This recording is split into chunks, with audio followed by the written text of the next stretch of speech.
Voters may form false memories after seeing fabricated news stories, especially if those stories align with their political beliefs. Here is licensed professional counselor and founder of the Brain Performance Center, our friend Lee Richardson's back on WHO. Hey, Lee, good morning to you. Good morning. Thanks for having me back. So, Lee, is this possible? Like, if I want to believe something I read in the news, could I start to convince myself that that thing actually happened? Well, you have to stop and think about how you're processing that information, because information comes in both at a conscious and a subconscious level.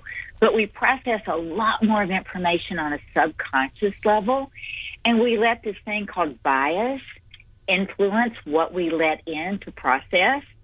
So if you're only letting in what aligns with what you believe and you want to believe, that's definitely going to change the way you're thinking.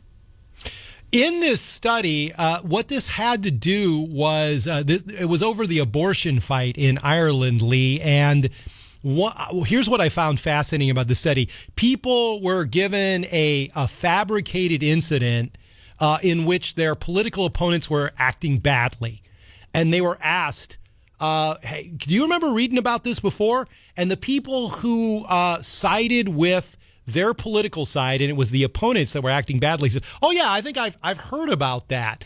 So us wanting to believe something, even if it's in the news, Lee, it seems like we're willing to convince ourselves that we believe it.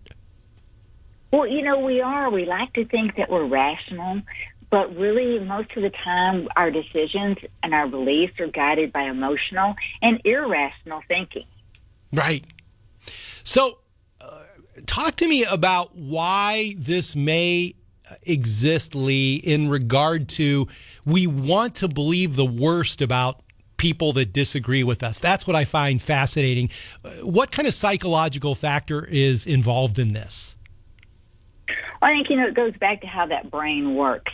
We have the amygdala, and that's our emotional center. And, I saw a statistic that the average American spends 24 hours a week online. Yeah. And that's where we're getting our information from. We're not necessarily sitting down to watch the 6 o'clock news. We're on the run. We're in our car. So we're accepting the information that we get as being 100% credible. And oftentimes it's not. You know as well as I do, you can find what you're looking for online. You can find something that supports your belief, and you can find something that doesn't support your belief. So I think we have to stop and think about, where are we getting our information? Is it credible? We love visuals. That picture will catch our eye. And again, the brain processes a lot more information on a visual level.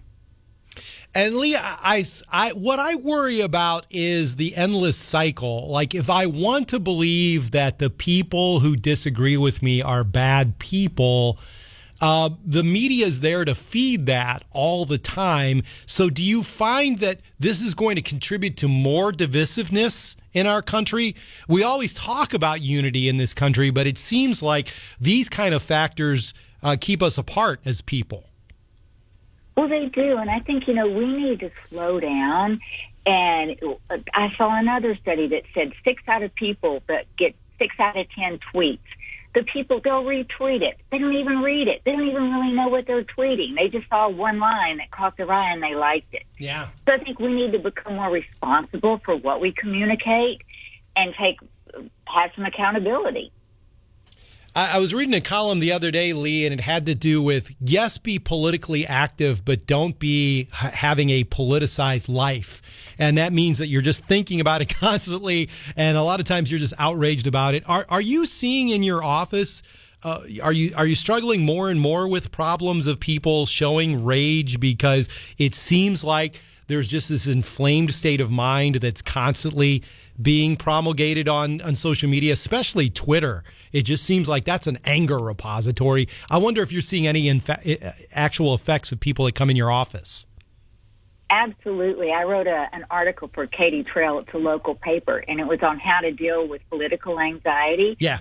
I had someone reach out to me and say, thank you so much for writing that article. I live with this struggle every single day. My family is so political and blah, blah, blah, blah, blah. So it is. I mean, when it touched somebody to the point that they reached out and said, thank you for providing some explanation, that shows you it's an issue. Yeah. Yeah, great point. Licensed professional counselor and founder of the Brain Performance Center. That's Lee Richardson. Lee, always appreciate your perspective. Have a great day. Thank you.